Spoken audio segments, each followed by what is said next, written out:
रोज़ रोज़ की किचकिच से परेशान होकर ससुर ने बहू से कहा, ले बहू, ये स्पेशल दवाई की शीशी है।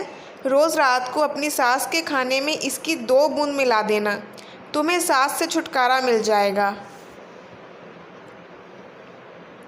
बहू बोली, पापा जी आप मेरी तरफ हो, मुझे तो यकीन ही नहीं होता।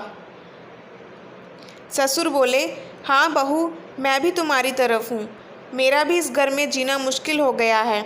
तुम रोज़ ये दवाई अपनी सास को देना, मगर एक बात याद रखना, आज से ही अपनी सास से मीठी बातें शुरू कर देना। झगड़ा भूल से भी मत करना, वरना दवाई का असर नहीं होगा। 3 महीने में बुढ़िया टपक जाएगी।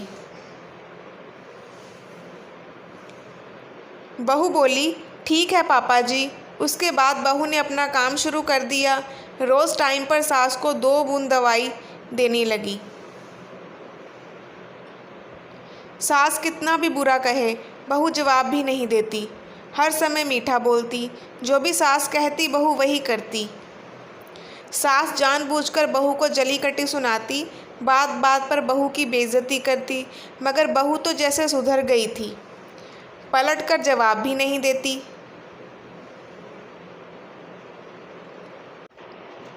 रात को बहू सास के पैर दबाती और सोचती बुढ़िया कुछ दिनों की मेहमान है, इल्ज़ाम मुझ पर ना आ जाए, इसलिए सास की खूब सेवा करती।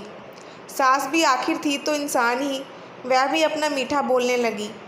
जब बहू सास के पैर दबाती तब सास बहू के सर पर हाथ फेरती और कहती, तू तो सचमुच अच्छी है रे। बहू रोज़ टाइम पर सास को दवाई दे रही थी। उधर अब घर में शांति रहने लगी। सास पूरे मोहल्ले में अपनी बहू की बड़ाई करने लगी।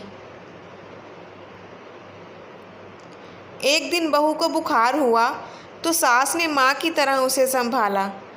खुद हॉस्पिटल लेकर गई, सर पर ठंडी पट्टी रखी। जब तक बहू ठीक नहीं हुई, सास को चैन नहीं मिला। एक दिन बहू जब शीशे के सामने मेकअप कर रही थी, तब सास चुपके से आई और अपना सोने का महंगा हार बहू के गले में डालते हुए बोली, मेरी बिटिया के गले में ये खानदानी हार बहुत सुंदर लगेगा, इसलिए आज से तुम इसे पहनना। फिर वह हार पहनाकर चली गई। सास के जाते ही बहू की रुलाई फूट पड़ी।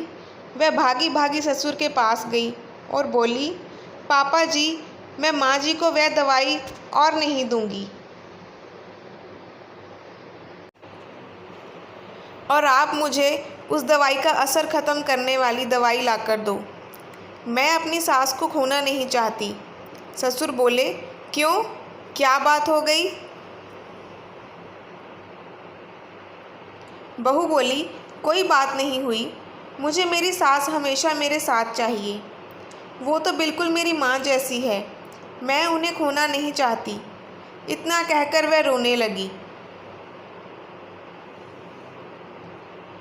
ससुर बोले, बहू, शीशी में कोई दवाई नहीं थी, गंगा जल था। तुम दोनों की सुलह करवाने के लिए मैंने ही यह तरकीब सोची थी।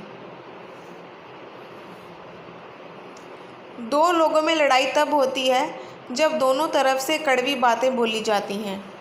अगर एक पक्ष की तरफ से मीठे की बौछार कर दी जाए तो कड़वा बोलने वाला भी मजबूरन मीठा बोलने लगेगा।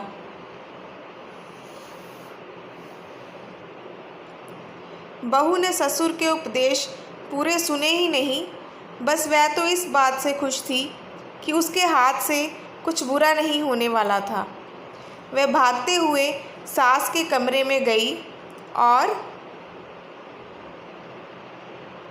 सास के गले लगकर बोली, आज आपकी पसंद का क्या बनाऊं?